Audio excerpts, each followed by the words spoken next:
in family therapy, in addiction treatment, we approach family therapy from what we call a systems approach, family systems. And anytime we're working with systems, there's a thing called systems theory. There's these set of rules and principles that apply to anything that might be identified as a system. And this image that I have here, the yellow lines, and you can't see the top one. There's supposed to be there's a faint mark that should be yellow and didn't happen. This is supposed to represent a mobile, the thing that hangs over a baby's crib with the separate pieces that dangle.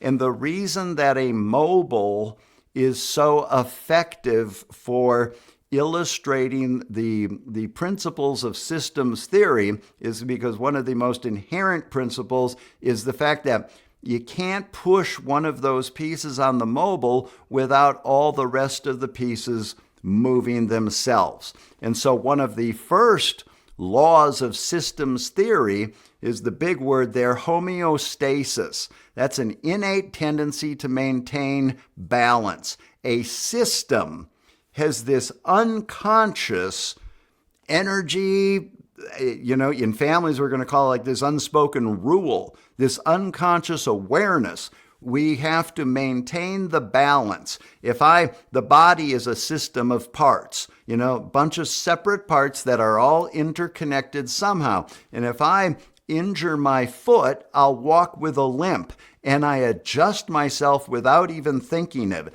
And so, as it says there, in family therapy, sometimes we might call a term that we use for the homeostasis, the system maintaining its balance, is don't rock the boat. Normally, when I mention that phrase to families for the first time, they will nod also. That resonates and they get it. Oh yeah, we've been sort of in that thing of not wanting to rock the boat. Another term for not rocking the boat, put a 1 if you relate to this one, walking on eggshells.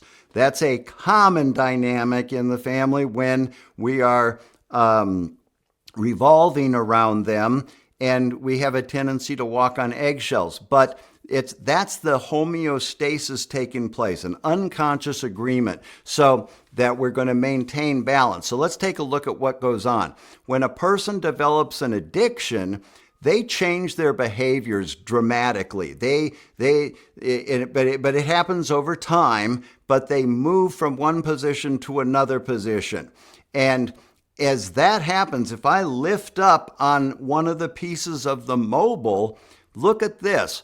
The rest of the mobile's going to shift if we lift that one piece up, and all those other pieces are going to move to the left when I pull that one up to the right. And those bent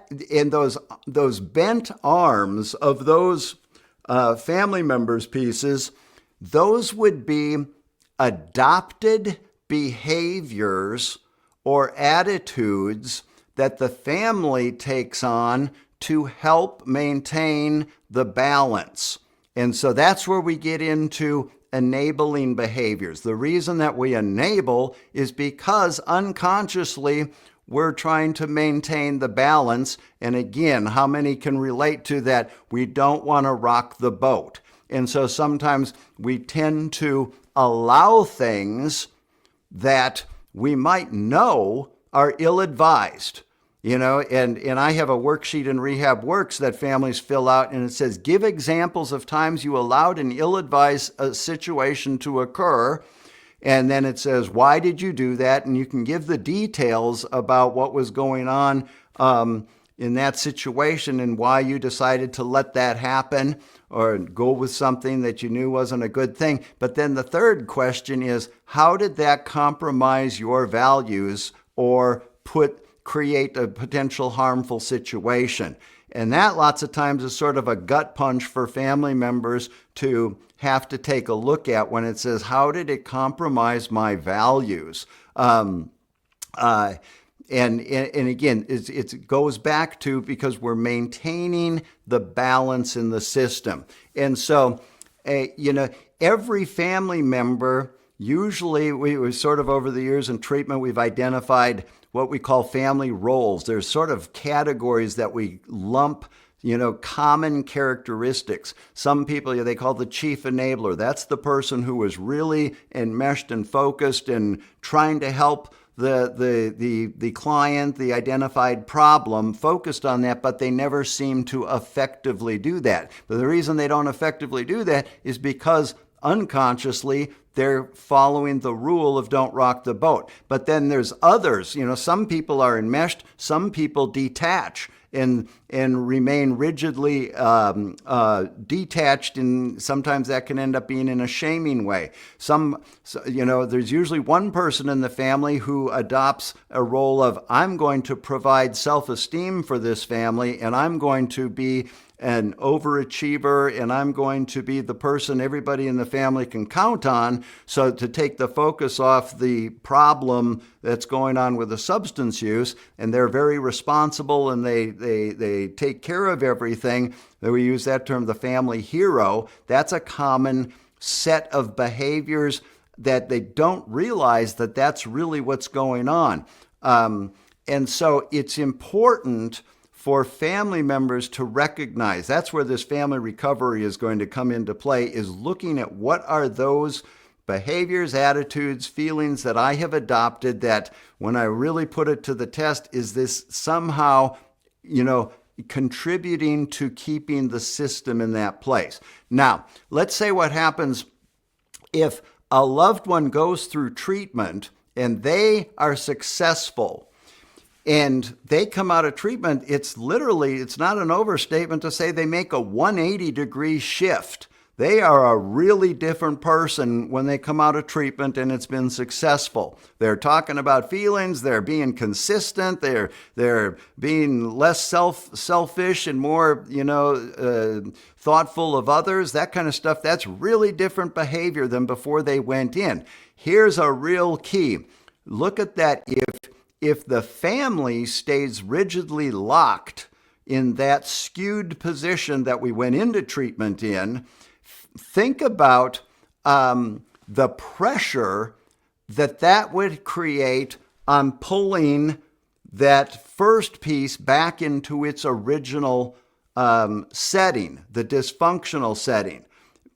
Treatment professionals are probably pretty familiar with it. When the family doesn't change along with the client, there can be a tendency. All this stuff we can't prove. You could call it voodoo science. I can't prove any of this stuff. It's intangible theories that seem to make sense on paper, but there's dynamics that occur, psychodynamically between, the interpersonal relationships here. But there can be this tendency to, if we stay focused on the identified problem as the identified problem, there's a pretty good chance they will continue to be the identified problem. And so that's where it's so important for families to, and this is a tough one in treatment, to get out of this focus that you don't realize you're in coming into it, of we're focused on the client, the identified problem. And one of the things we're trying to do in treatment is to help the family turn around and recognize yourself as part of the system.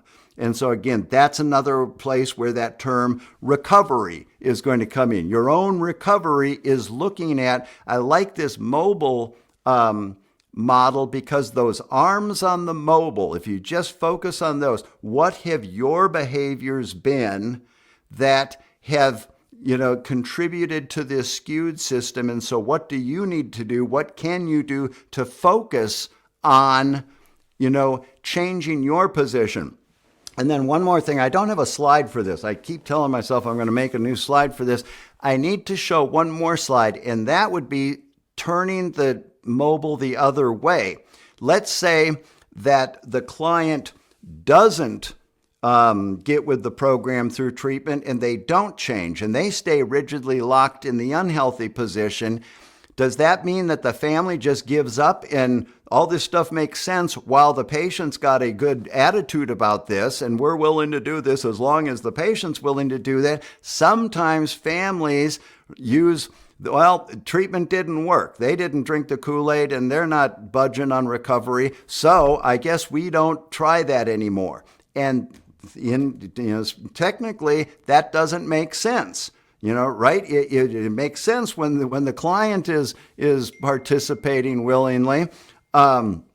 But why would it not make sense just because the client doesn't get with the program? And so here's where, if I had another slide, I would say that positive behavior begets positive behavior. There can be just as much influence on the family's part towards positive behavior as has been demonstrated in what we've been looking at so far by the negative influence of the unhealthy behavior. So if the family continues to look at their parts, even if the client isn't doing that, you can see that's going to have, if you want to think that you have any control over affecting your loved one's progress, that would be it. By you looking at your part and shifting your position on the mobile to a healthier position, it's going to have a pressure, an influence in terms of the client. And so, a little adage that I share with families sometimes